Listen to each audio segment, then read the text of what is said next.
Welcome everybody here in the room and online on Zoom. It's a great pleasure to introduce today's speaker, Professor Sebastian Funk from the London School of Hygiene and Tropical Medicine. Sebastian received a diploma degree in physics, in astrophysics in Berlin, and then moved on to a PhD in biology at the University of London.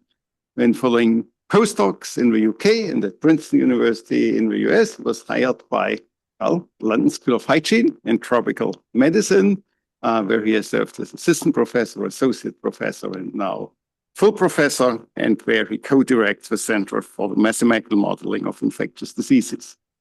Sebastian played key roles in COVID-19 forecasting during the pandemic in the UK, and then at the European level. I'm sure we will learn a lot more about this, and very much looking forward to your lecture. The floor is yours. Thank you all for having me here. It's certainly a great pleasure to be here. I will start off with a recent story and a recent event, and that is that on the 17th of May, the World Health Organization declared an ongoing Ebola outbreak in the Democratic Republic of Congo an emergency of international concern. And at the time, as written here in this newspaper headline, 80 deaths and 300 suspected cases had been reported, some spread from travelers in another country, in Uganda. It was clear that by these numbers that the outbreak had been going on for some time, maybe had spread without much notice at the national, international level. And this is an example of a typical situation where what happens is that World Health Organization often convenes what they call analytic cells of analysts, modeling teams, analytical teams from around the world to work with the local health authorities and local teams to answer questions that are of immediate concern for responding and ultimately controlling an outbreak like this. And I'll just mention one of these questions that were put, or that was kind of relevant initially, which was, and continues to be relevant in fact, which is how many isolation or treatment beds would be needed in order to both provide sufficient care for those who were severely ill, but also, so I say the isolation treatment beds, so there's also an element of making beds available for isolation, so that's also an element of control to prevent this further spread of this infectious disease of people to each other. So Ebola, for those of you who don't know, is a fairly deadly infectious disease, has a high case fatality ratio in the order of 30, 40, 50%, spreads person to person, requires intense contact, and so isolation is also something that prevents further spread. Okay, so this ultimately, so how many isolation treatment beds will be needed is a predictive question. It requires a forecast, it requires understanding of what is happening to the current outbreak and a forecast of where it will be going in the near future. And so to make a forecast like this, you need some data, and in this case, the Public Health Institute in DRC provided daily, or has been providing daily situation report, and did so from very early on, from around the time that this notice that I just showed you came out, and providing a rich source of information. So you have things in there, I mean, it's in French, but for those of you who can read French, there's things like cumulative number of confirmed cases, deaths, patients in isolation, number of people cured recently, new suspect cases, proportion of contacts followed. And so what you can do is you can use all this information and then try to construct a model that reproduces that data, that has an element of bed occupancy in there, which you can then project forward to answer the question that I posed initially, which is how many isolation treatment beds would be needed. So we did that. So all that information was publicly available, and we, in our group, created this fairly scary-looking model, but tried to carefully construct a model that would be able to take into account all these different data sources, combine it with what we know about how infectious diseases spread, how something like Ebola spreads. And just to walk you through this, don't want to go in great detail, but just for you to understand what's going on in this model. So starting off with a single import at some time in the past, and the origin, the kind of initial timing can be informed by genetic estimates from looking at the evolution of the pathogen, of the virus itself. Then some initial cryptic growth before observations started. And then this bit here it's essentially what we know about infectious diseases. We know that in order to have a disease such as Ebola, you need to be infected with a pathogen.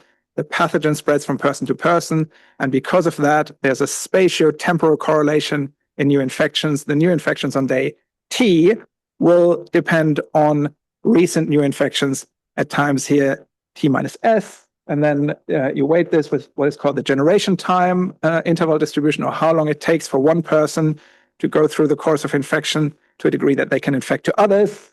And then there's a multiplication factor here, which is they're often called the R number, the reproduction number, which you may recall gained prominence during COVID, which is a multiplier here. And so it indicates whether an epidemic is growing or declining at any moment in time.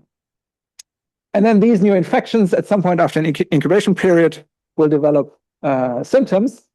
And then everything else here is observation models. So the symptoms will be observed. People with symptoms might be observed as suspected cases, which then also has a background number of non-Ebola cases. Some of these will be confirmed in the laboratory. Some of those will recover. And if you remember some of these bits that I showed you earlier on the citrate, those are the things that are reported on a daily basis. You then have some people going to isolation and treatment beds, which is a quantity that we care about. And then there's some other elements of observations that we can fit this model to. With a flexible enough model, such as the one that we constructed here, you can reconstruct all these data streams, which obviously, as most of you will be aware of, doesn't necessarily mean that you can make good or reliable predictions. But in all of these panels, and you might not be able to read them, but these are all the data streams that we fit to over time. The black dots are the data.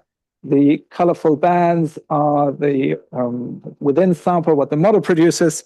So this is just to show that it kind of works at least for the past data. And then looking at what it does for future data, we get something like this. So this is from about a week old. You have the people. So on the left here, you have two distributions. You have the number of people currently or the number of beds currently occupied. This is 1 week ahead. So it's a 1 week ahead forecast, a number of people in occupied beds under the assumption that there's no expansion of bed capacity. And this is at a moment in time where it is clear that occupancy is supply limited. So there's a greater demand for beds than there are beds. So the number is basically given by the number of beds available. And then in yellow, you have for a week ahead the number of, or the estimated demand, the number of beds that would be occupied under infinite or unconstrained supply. And you can turn that into a distribution of the bed shortfall and how many more beds would be needed 1 week ahead.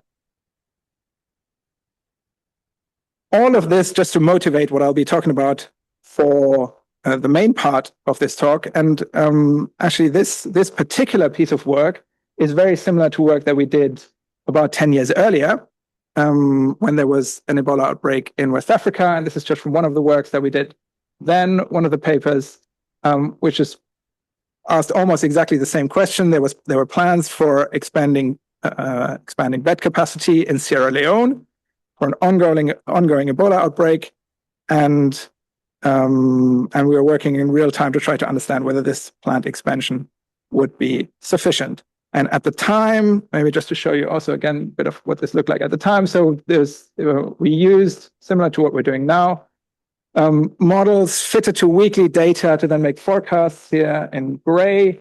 And maybe also just to show that these are kind of fairly, often we're dealing with fairly noisy data. So when you're dealing with new outbreaks, you often deal with these disparate data sources, as I showed you earlier, noisy data.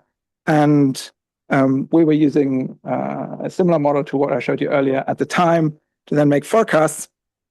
And what we did then, and what you can of course do, is when you make a forecast repeatedly and in different areas, etc., you can assess them against what really happened.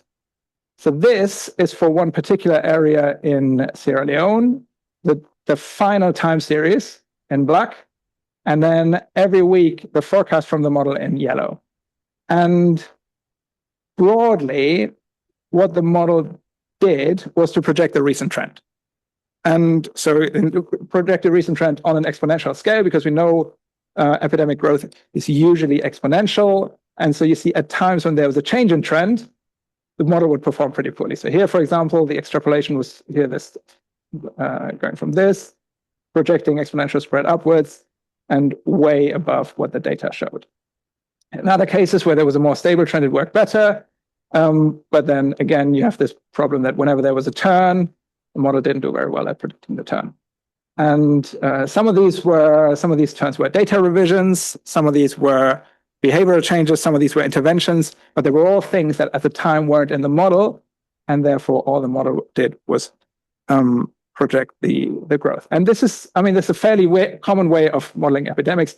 What was fairly uncommon at the time was to then actually look back and try to understand how good those forecasts were and try to learn and see how we can improve on the forecasts. Many of you will know this, but maybe as a nod to where we are. So how can we tell whether one forecast is better than the other? We use so-called proper scoring rules, and one particular prominent one of those is the continuous ranked probability score, or CRPS.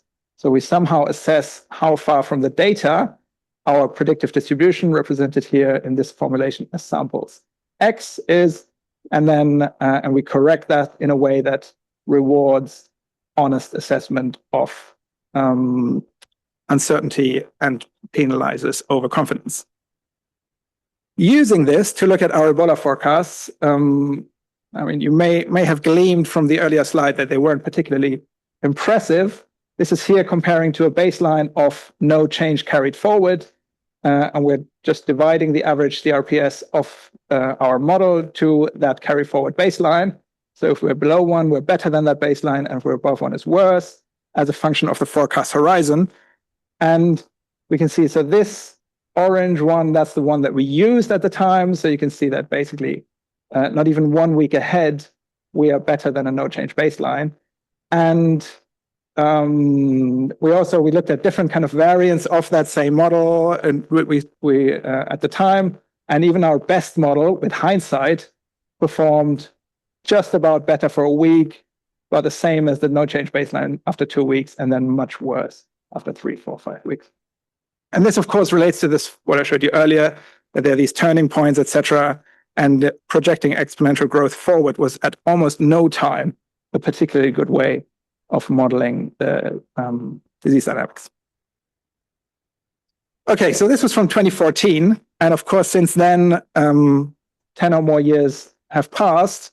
And we can think about what we have learned since then. And we can hope that maybe we're now doing better with everything that we've learned since 10 years ago in terms of how we make good predictions of epidemic dynamics and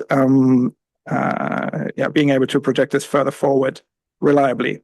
And we always look enviously at things that happen in weather forecasting generally when we forecast infectious diseases. But so one example of something maybe that we have in mind when we think about what's happened in the last 10 years is from this paper that shows improvement in forecast skill in weather forecasting. Here is 3, 5, 7, 10 day ahead forecasts and some metric of forecast skill and the improvements that happen over time and continue to happen.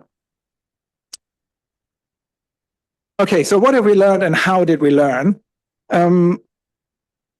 One development, and I'll spend the bulk of the next few slides talking about COVID. And of course, if we think about what we've learned, the big event that happened in the sphere of infectious disease modeling is the COVID pandemic, leading to a huge amount of activity in modeling and forecasting that particular disease that affected people around the world.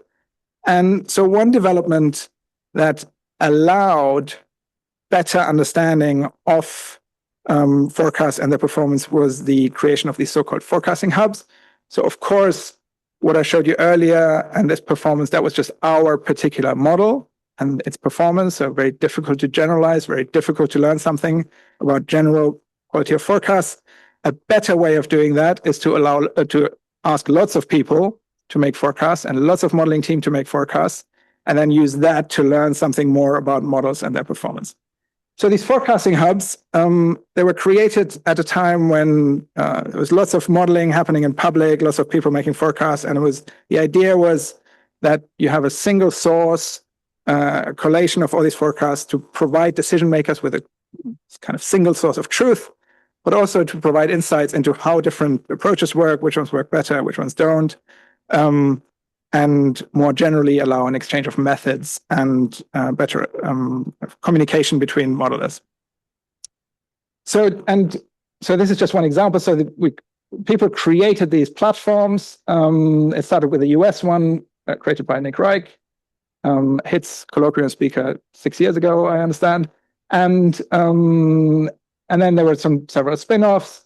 We worked with the European Centers for Disease Control and Prevention to set up a European version. And so it's a platform, public platform, where people can submit their forecast prospectively every week. They get displayed on a website, they get evaluated. And here, this is one particular example for one country, for UK, at one point in time. And then all these different forecasts produced by the different models and with their ranges, etc. Okay, so what did we learn from doing all of that, collecting that for 2 or more years, having all these different models in different countries? One thing is that a median ensemble outperformed individual models. Now, that wasn't particularly surprising to those who have followed forecasting in other domains. It's well known that you can improve reliability and quality of forecasts with ensembles. But just to show you here, so this is for all these different countries, and then you have the spread of the individual models as these bar plots. This is for cases and deaths as target. And then the asterisk here is a median ensemble of all the submitted models. And you can see that in almost all instances, that performs better, lower being better here again. So again, this is a ratio against a baseline shown as a dashed line. And in all instances, you have the asterisk at the bottom indicating that it performed better than each of the individual submitted models, and also usually better than the no change baseline at 2 weeks ahead in this particular instance. So ensemble, so you take a simple average of all the models, you get something better. We also found, and again, this wasn't particularly novel thinking about the broader forecasting literature, that this simple median beats approaches that try to take into account past performance in order to weigh the different models and give more emphasis to models that performed better in the past. So here you can see, again, cases and deaths, and then you've got a mean and a median, but especially weighted, so some approach for weighting by past performance is dashed, and solid for unweighted, and in each case, the unweighted median performs better than a weighted median. It's slightly different for the mean, and especially here, that a simple mean performs very bad. But the main thing, rather than difference between weighted and unweighted approaches here, is that the median performed much better than the mean, and that is because we had some outlier, particularly bad models forecasts in there that had to be corrected for somehow, which could be done by weighing in the mean, such as in this orange line here, but then you'd still do better by taking a simple median. And this generally known as the forecast combination puzzle. And in situations where the performance is not very stable, which it didn't seem to be here, it's very difficult to estimate these weights reliably in a way that they provide prospectively better forecasts. Okay, so we found out that an ensemble works really well, simple median works really well, and then the other thing that we found is that, and this was also consistency across US and European forecasting hub, the more models you put in this ensemble, the better it performs. This was somewhat surprising, perhaps, in that there was no obvious, even after 5, 6, 7 models, just throwing in more models generally led to better performance. So here, these are all the different ways in which you could, so the spread is all the different ways in which you could combine models, and then you've got a median here, and that declines or becomes better compared to, so in this case, the dashed line is the Hub ensemble of all the models, and you basically still come closer to this the more models you include. Okay, so these are all somewhat positive conclusions. It gets less positive when you look at how the forecasts themselves performed over time and compared to the baseline. And over time, I mean with increasing forecast horizon. And so here at the top again, this is again performance now measured by the weighted interval score as an approximation to the CRPS, so very similar to before, relative to the baseline. And if you look at our case forecasts, you can see that the ensemble here in purple performs relatively well at 1 week ahead, but at 4 weeks ahead is basically indistinguishable from the baseline. And here the spread is now just the 32 different countries. But also when we look at the calibration of the forecasts, so we look at here, for example, the 50% coverage or the percentage of future data that ended up within the 50% predictive interval as a metric of how well the models, or in this case, the ensemble, express its own uncertainty. So in an ideal case, you would expect 50% of future data points to end up in this interval. But very rapidly, with increasing forecast horizon, this became a lot less than that 50%, and similarly for 90%. And the picture looked somewhat better for forecasting deaths. So, so cases, kind of the more immediate dynamics of infections, pretty hard to forecast. Deaths as something that's more delayed, maybe has more predictors, looked a little bit better. So here you can see more, or up to 4 weeks, the performance of the ensemble remains well below the baseline and also remains better calibrated or closer to the dashed line here. And thinking about why that is the case, or why we aren't able, even with an ensemble of many models, to make skillful or reliable forecasts for more than 2 or 3 weeks ahead, it's useful to think about the things that happened in the pandemic. And so this is for the UK. Look very similar in different countries, but maybe you're not completely familiar with the UK trajectories. So this is hospital admissions over time, the first 2 years of the pandemic. And so what happened is initially big increase of admissions, an initial lockdown, decline in cases. Then the Alpha variant emerged. Actually, there was increase in cases here again. There was another lockdown, this time with schools remaining open. There was a little bit of a decline, but then a new variant, later called Alpha, emerged, led to a big increase in cases and a third lockdown. Lockdown then coinciding again with a decrease in case numbers or in hospital admissions, which continued until there was another variant emerging, later called the Delta variant. And then there was an increase again, but also there were increasing restrictions. And then the European 2020, even though it happened in 2021, football tournament happened. And so unpredictably, England did very well in that. And there were lots of gatherings and pubs, etc. A big increase concentrated in young males, and followed by what was called the pingdemic. So this was the time when the digital contact tracing app led to a record number of notifications. Things went down again a bit, and then they prodded on, and then there was another variant in Omicron, and a final increase. And reflecting on this, you've got 3 factors in here that makes it pretty hard to make reliable, longer-term predictions for something like COVID. One is policy. So you've got these 3 lockdowns. So in order to make high quality forecasts here, you need to anticipate the changes in policy. And I also only showed you the high level ones here with lockdown 1, 2, and 3. But of course, there were other things that were happening in between and kind of smaller scale policies.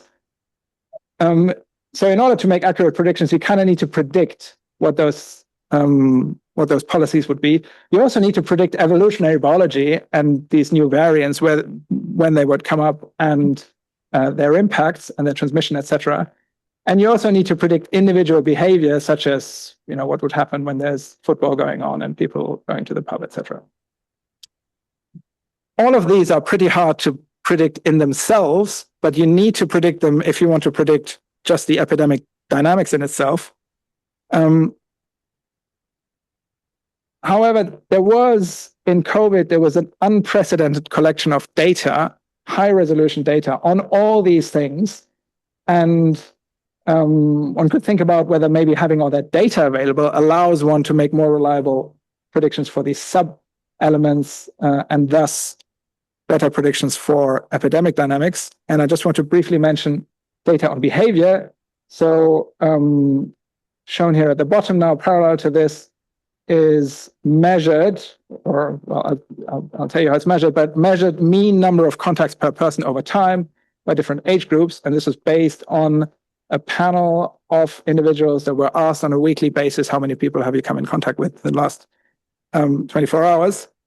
And so you can use this, on the one hand, to try to formulate a theory of behavior and how it responds to epidemics in order to then make better predictions. But you can also just use the data itself and say, well, maybe you see a little bit earlier what's happening if you follow behavior, because kind of infections follow and then all the data follow with some delays. Maybe measuring directly gives us a bit of a head start in terms of what's happening. And so what we looked at was integrating this kind of data in a forecasting model and look at whether that performed better than not having that data available. And we showed that here, at least with some at some forecast horizons here in purple, it did perform better when looking at forecasting infections, so correcting for reporting behavior, which was possible in the UK because we had randomized prevalence surveys. But then once it came to actually forecasting opportunistically observed things such as case numbers, which rely on reporting behavior, all that advantage evaporated. So there's maybe some benefit of having this behavioral data, but it's still complicated.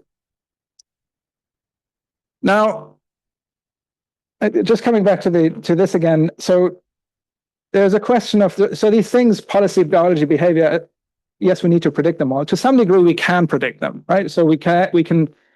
So policy, for example, often gets discussed, announced, etc., before it really happens.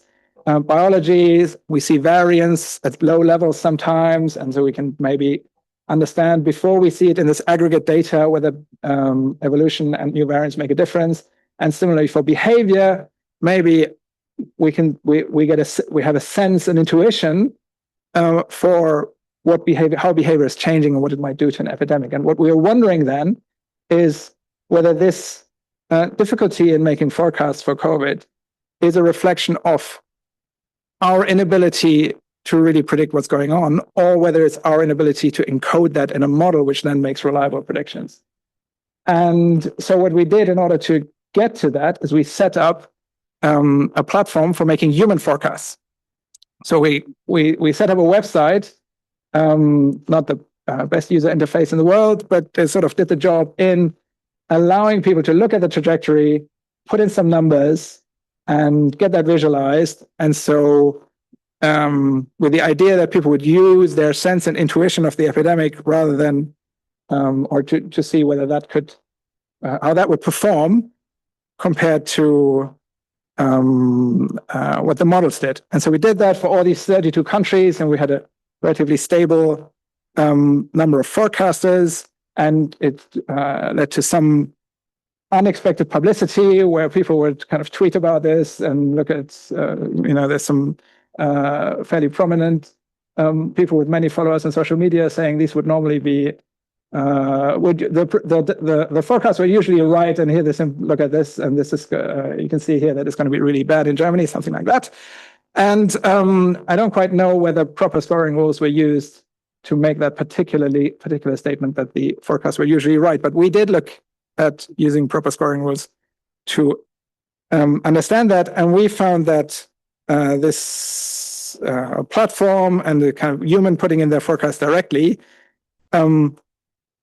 performed better than the ensemble from the hub when it came to predicting cases. So you get here the purple lower than the yellow at any forecast horizon, but not for predicting deaths. And one way that you might interpret this is that you could say, I talked earlier about kind of encoding, incorporating human intuition in models.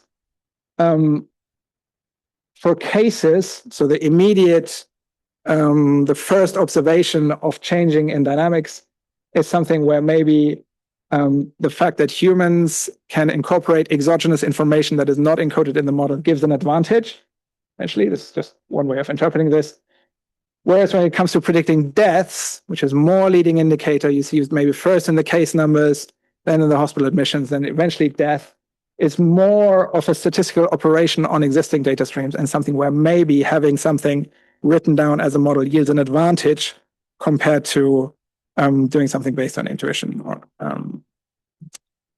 and kind of human judgment. We did find, however, that when it came to the human judgment, there was no distinction between what self-proclaimed experts and non-experts predicted, or there was no difference, no noticeable difference in predictive performance of experts versus non-experts. We didn't know this 5 years before when we did something similar. This was for another Ebola outbreak in DRC, a much smaller one. And again, there were some forecasting questions. And what we did then is we recruited a panel of experts to forecast, particularly focusing then on which health zones would report cases next. So there's some spatial progression here, which you can say maybe here. So there's going from red to black. And there was particular interest in understanding which health zones were most at risk. And so we tried to do this with a spatial model of transmission and also talking to experts. And the result of that was maybe consistent with what I talked about earlier with some interpretation. So our spatial models were better at predicting future numbers in regions that already had cases. And the experts turned out to be better at predicting spread to new areas. And so again, this might be something about information that you can encode in a model versus being able to encode exogenous information. Still, we remain with the fact that our forecasting ability, coming back to COVID, appeared to be somewhat limited.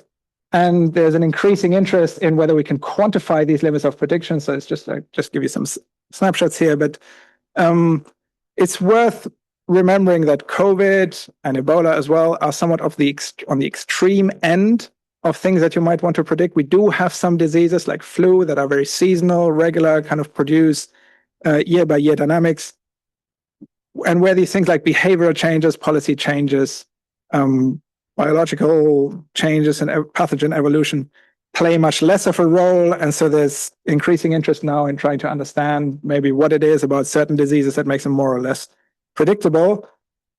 I think it's a useful question to think about whether the ensemble that we've created and that outperforms the individual models, whether that really is the maximum of performance that we can get. And in fact, there's some recent work that suggests that maybe it isn't, and maybe there are ways to push this. And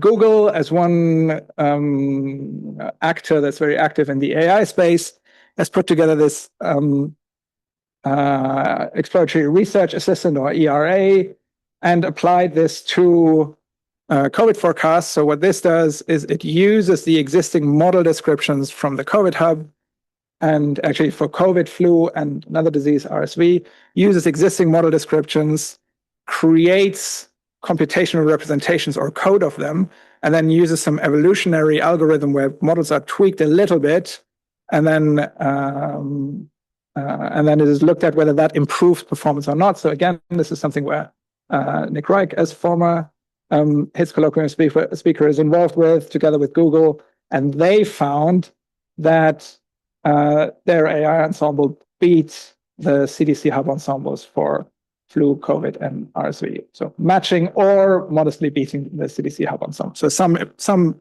increase to the performance of the ensemble for these diseases. Of course, the other question is whether we're really optimizing the right thing when we're thinking about getting the maximum of numerical advantage over other models. And this famous quote that as modelers, when we find that our models don't make good predictions or are in some ways not great, like to resort to, which is that all models are wrong, but some are useful. And being wrong or being right and being useful need not coincide. So I like this quote from, this is from the Saltelli paper from 2017, I think. But anyway, referring to Kenneth Arrow, during the Second World War, was asked, he was a weather officer in the US Army Corps, working on the production of month-ahead weather forecasts, who would say the statistician amongst us subjected these forecasts to verification, and they differed in no way from chance. The forecasters themselves were convinced and requested that the forecast be discontinued. The reply read approximately like this: the commanding general is well aware that the forecasts are no good, however, he needs them for planning purposes. And this is something that resonates with what we do in infectious diseases sometimes. And for example, during COVID, also initially in the UK, there was a huge amount of effort put into short-term forecasts starting in March 2020. And then in the summer, there was a reflection on this. There was a survey amongst government departments about who actually used these forecasts. And it turned out there wasn't much use of them. And the main reason was that they were too short. So the modelers limited the predictive horizons because we knew that they weren't very reliable going forward. So we wouldn't provide something more than 3 weeks. But for planning, epidemiological planning, for planning of what to do about hospitals and expansion and capacity, it turned out that something like 6 weeks was a much more useful planning horizon. And so what was done is the forecasts were rebranded from short-term forecasts as medium-term projections, and the exact same models were run for further forward, labeled now as projections, not forecasts, so not having the ambition to match the future data. And this was deemed to be much more useful for planning purposes. And so thinking about usefulness and accuracy has a tradition in forecasting and forecast assessment. There's many works I could cite. I really like this work by Alan Murphy, What is a Good Forecast? And stating that forecasts possess no intrinsic value. They acquire value through their ability to influence decisions made by users of the forecast. And so Murphy distinguishes between consistency as the forecasts representing the forecaster's true belief, quality, the forecasts predicting future data well, so what I've been talking about so far, and value as the ability to influence decisions. And I think in infectious diseases, there's been a lot of focus on consistency. We've been trying to look a little bit at quality, but the value is kind of taken for granted and assumed to be the case. And we looked at, with collaborators at the Robert Koch Institute, we tried to review the literature and see whether we'd missed anything in infectious diseases, and we found no single study that objectively assessed whether models improved a decision. And so there's clearly something to be done here. And if we go back to our earlier example of bed occupancy, the aim of this work is ultimately to inform decisions. And the aim is to inform how many additional beds you need. Now, it's quite difficult to actually make an assessment of whether these are good forecasts, because the thing that we actually measure and that we can forecast is the thing in blue, which I've told you earlier, so far seems to be largely limited by occupancy. So you're basically forecasting how many additional beds are created. And a lot of times in these daily sit reps, that just remains the same because the capacity stays the same. So that's not a very hard thing to forecast. But the thing that's really useful is the counterfactual of having an infinite bed supply in yellow, but that we can't assess. And so, and this is something that a situation that we often have in infectious disease epidemiology, that the really policy relevant thing is a counterfactual. And there's been some really nice work by Emily Houghton and others to try to develop methods for assessing the predictive performance of counterfactuals by using these counterfactuals and in a way that you can look at those situations that resolve themselves. So when you look at multiple counterfactuals, trying to have separate assessments of how well the counterfactual match reality, and secondly, how well the prediction under that counterfactual then match reality itself. And it's worth bearing in mind in this case that it's important to look at this because a model can help a decision or it can harm it. So getting this wrong can produce harm in terms of health if it's an underestimate and if there's not a sufficient number of beds, assuming hypothetically that someone made a decision based on this forecast alone, and nobody would because there's multiple modelers and there's other considerations, etc. But still, in principle, if the aim of this is to inform a decision, we need to face the fact that that can be a positive as well as a negative impact. And also the other way, if it's an overestimate, resources might be put into providing new beds that could otherwise be put to something else. And I just want to close on one last aspect of utility, which is in this kind of situation where you have a new outbreak and something is moving relatively fast,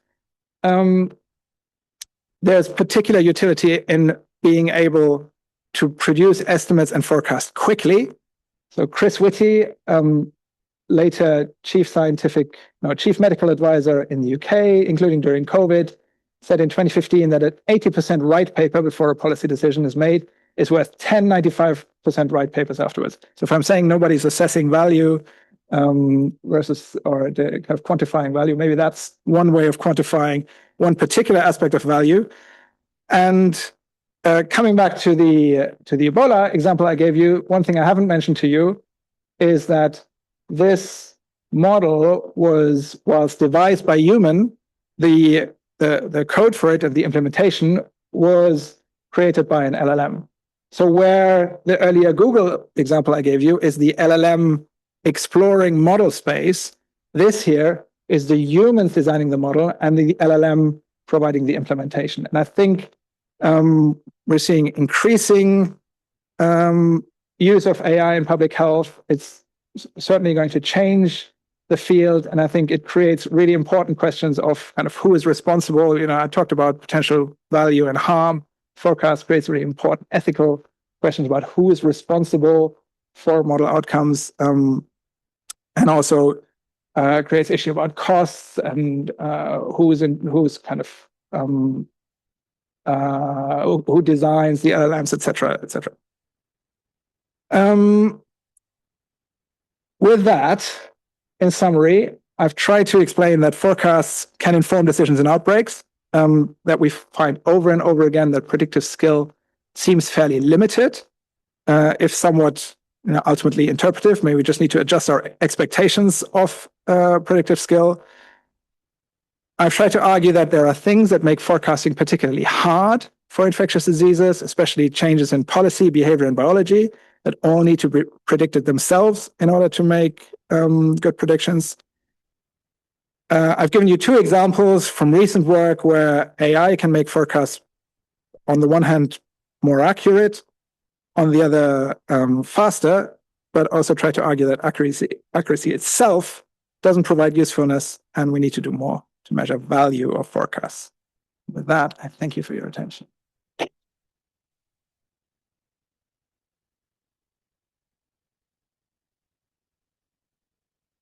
Thanks so much, Sebastian, for a great overview, and we have time for questions.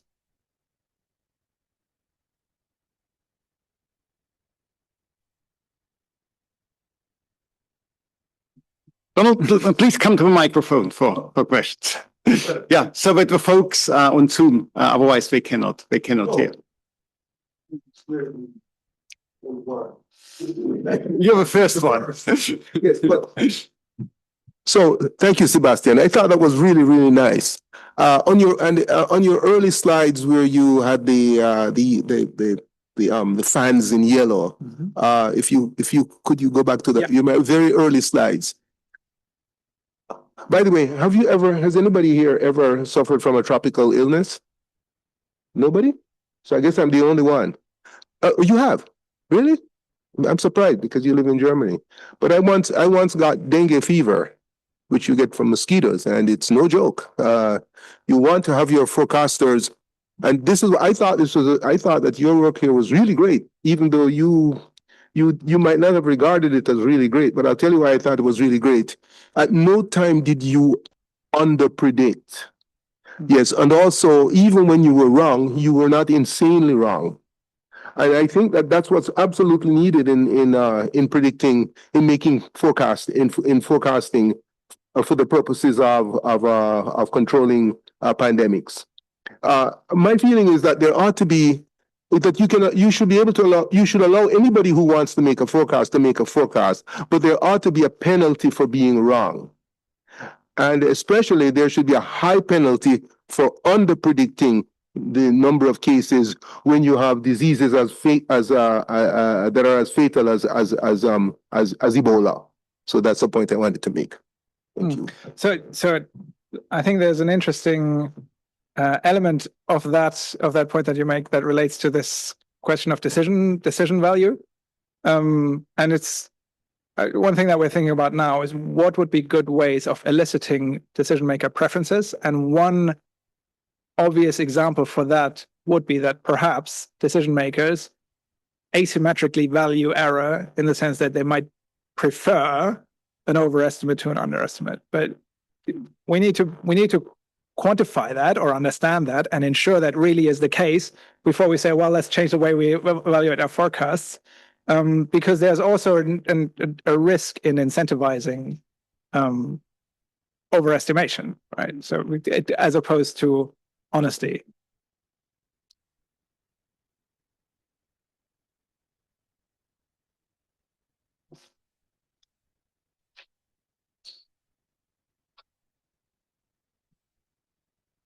Christoph. Thanks for the talk. I quickly wanted to ask, with the crowd forecast, since you mentioned mean and median aggregation, how did you come up with the crowd forecast? It's also like an ensemble, right, of individuals? Right, exactly. Yeah, it's the same. Actually, I think what I'm showing here, I'm not 100% sure, but I think that's a mean ensemble, actually. But there you also tried median and mean kind of performed, or like one of them performed better than? Pass. Sorry. I should go back to that. It's a very valid question. I must admit, I don't fully remember. Yeah. Did you try also out ensembling the experts and the model forecasts, or because like when you once had like if they have different strengths? So to combine. Yeah. So we did. It might not be shown here. No, because here actually for the hub ensemble we deliberately removed the human forecasts. The combination then is the overall ensemble, but again, I'm afraid I don't remember what the outcome of that was. I think that I seem to remember that the humans still performed well. So I guess then it becomes difficult to compare the human performance because then they're part of the ensemble. So the question is, did humans plus the ensemble outperform the ensemble? I'm pretty sure yes. Yeah. So humans plus ensemble outperformed the ensemble without humans. Yeah. Thanks.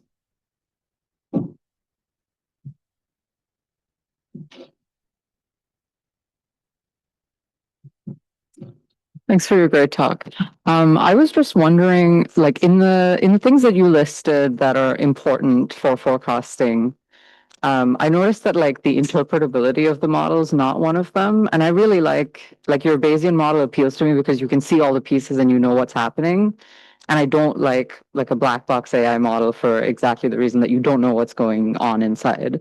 So is there any like desire in forecasting to understand the phenomena that you're modeling, or is that even useful? Yes, definitely. And I didn't mention that, but I think that's one big disadvantage of the ensemble approach. And that's something that we're grappling a little bit, because we always get the best predictive performance out of ensembles, but we lose all interpretability, really, because and often in communicating with decision makers, it's not necessarily the most important thing to say, this is what's going to happen, but it's more important to be able to say, this is going to happen because that and that is the case.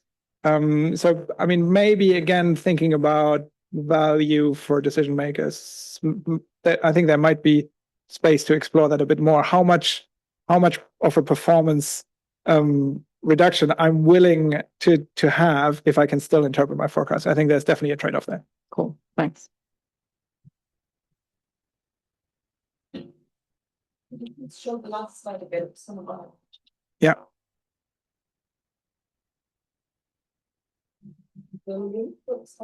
Sorry, yes, yeah. I think you will also disseminate the. I'm happy to share the slides, and if you Yeah, I'm gonna and post it in the chat, and yeah, in whichever way they can be disseminated. Sebastian, I very much agree with you that we need to do more to judge value of forecasts. And I also think you've mentioned the big hurdle in that no one is willing to share loss structures. Do you have any idea why is this the hardest problem ever in humanity? I don't know. I've been calling for this for decades, and I've just given up. What's the problem? Yeah, it's a good question. I don't know. I mean, I think I can only speculate, but I think we can. I don't know if it's a solution, but we've been thinking about things like discrete choice experiments. If there's maybe there are experimental psychological designs that would allow us to get at things like loss function.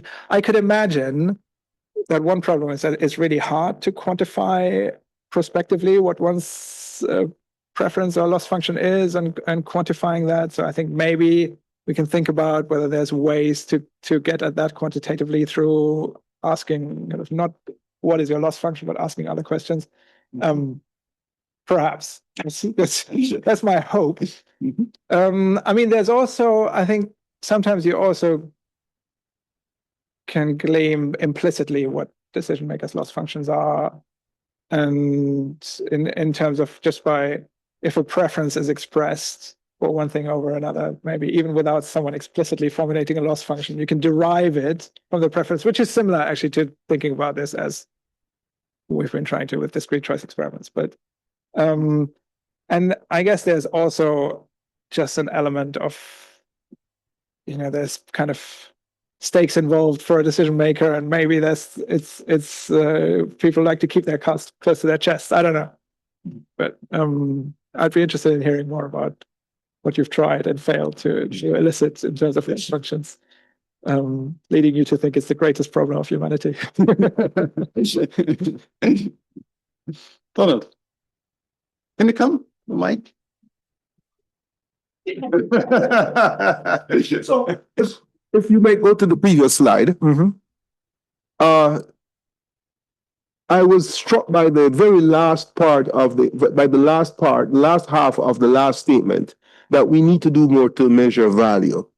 And I think part of the problem is that we don't have a definition of value. Is there a way to write down a rigorous mathematical definition of the value of a forecast? Well, and yeah, I'm sorry. And the reason why it came to mind is because, as some of you know, I like to think about the financial markets. And there's an old saying that goes back at least to Warren Buffett. Am I allowed to quote Buffett? And Buffett is fond of saying that price is what you pay. When you buy shares in a company, the price is what you pay, but value is what you get. Now, it's easy to define value in his world, but in your world, it's not clear to me how to define value. And I think that's where the problem lies. Yeah, I mean, I think I agree, and that also relates a little bit to the question of quantifying what a loss function is. I think I agree. It's not hard to agree maybe with Murphy in saying that there's no intrinsic value to a forecast. If I forecast something that doesn't matter to anyone, there's no value in that. The value comes from the link to a decision. So if there's a decision that depends on the forecast, and it might be something as trivial as you taking an umbrella tomorrow or not, or something as high stakes as informing the response to an infectious disease outbreaks that had people falling ill and dying, it's only through the decision, I think, that a forecast can acquire value. And so the suggestion by Murphy, and then many others have kind of looked at this in different ways, is to define a loss for getting the decision right or wrong. And so that's how we can get value. But then still measuring it and quantifying, that is then the main challenge, something that we've come to do very well for the quality slide, for the side of things, for the kind of how good is our forecast compared to the data, but we don't seem to have cracked for the value side.